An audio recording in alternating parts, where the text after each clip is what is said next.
Welcome back to Tasting Tuesday. We have made it so far, so many sips, and here we are at the final progression of our critical tasting with the aftertaste sip, the final sip. So let's talk about aftertaste.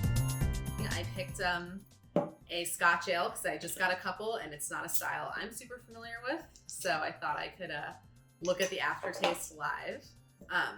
So the first thing we're looking at is alcohol warming. It's a really nice color.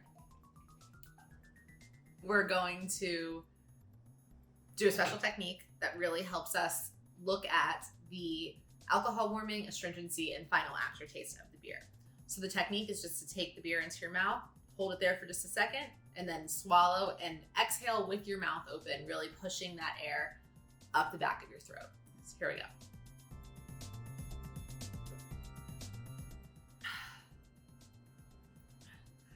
So what that air pushing out is doing is we're looking for two different things. One is that alcohol warming sensation, which is less about a temperature change and a real warming than it is like a prickly burning sensation. That's something you're going to feel in the back of your throat. If you want to experience the sensation all out, you can just take a shot of vodka or a cheap whiskey and feel that burning go straight down the back of your throat and all the way down into your chest. Now, those vodkas and whiskeys are going to be much higher proof than anything we'll be tasting as far as beer. So you're not going to get that burning all the way down into your chest with beer. However, you can examine how far back that burning goes as a good indicator of how much alcohol is in a beer. So anything up toward your mid palate or any not burning at all, you're really looking at less than 6%. When you start to feel a little bit of warmth, especially from the middle of your palate toward the back of your throat, just like a slight prickling, a little bit of that burning sensation, that you're looking at between like 6 and 9%. When you start to feel the whole back of your throat fill with that sensation, that area that surrounds the back of where you're going to start going down into your throat, that you're looking at like between 9 and 12. And then anything that's starting to enter your throat, anything where you're feeling a little bit of a burning, you're looking at something above, definitely above 10%, and potentially something with some brewing flaws. You can read more about how higher alcohols and alcohol can cause that burning as a brewing mistake on the blog post. But let's take a look at this and kind of see where we're feeling that burning.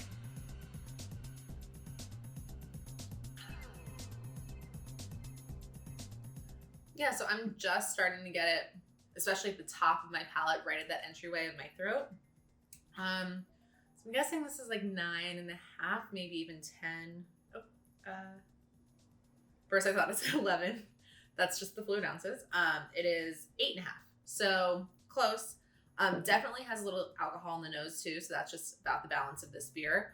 But that's our first sensation in this taste. We're looking for where is that warmth?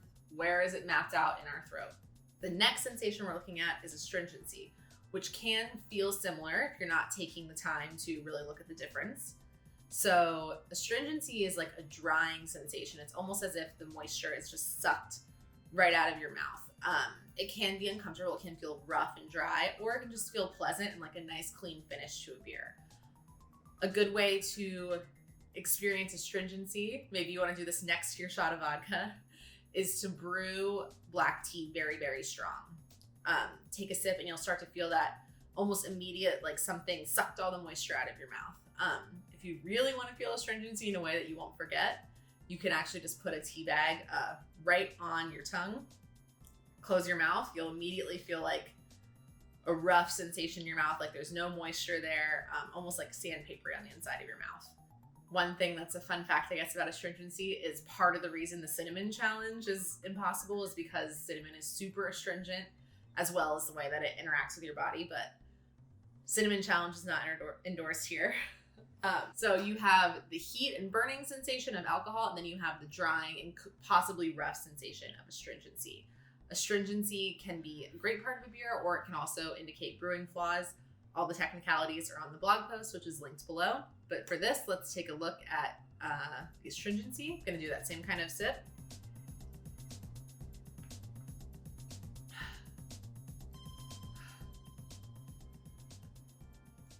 There's definitely some here that the feeling of alcohol is more overwhelming. in the real critical tasting, you don't have to do 2 separate sips. As you get better at saying, okay, alcohol feeling, now switch to astringency, you'll know. Astringency also lingers longer than that alcohol heat. I can still feel a little astringency on the top of my palate right now and on my tongue.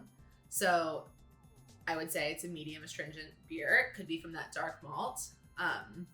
Again, all the technicalities will be in the blog post. So now that you've used the beginning of this sip to look at both the alcohol warming and the astringency, the final thing in our whole progression of critical tasting, the thing that's going to end everything, is looking at the aftertaste of the beer.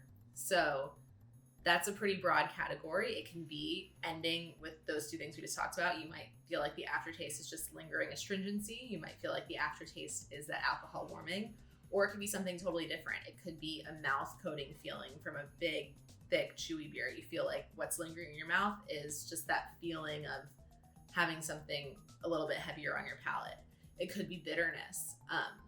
It's just important to take note of what the aftertaste is, because that is part of the flavor of the beer.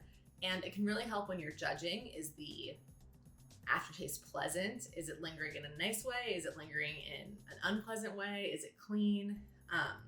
Those are things you can mark down on your judging sheets. And as far as blind identification, it's important to take note of the different aftertastes that come with beer styles, because that's another indicator for you when you're thinking about, okay, every time I have a double IPA, I get lingering bitterness in the aftertaste. So when you're trying to blind identify, you can look for that aftertaste to confirm what you might already think, or to give you a clue at what the style is.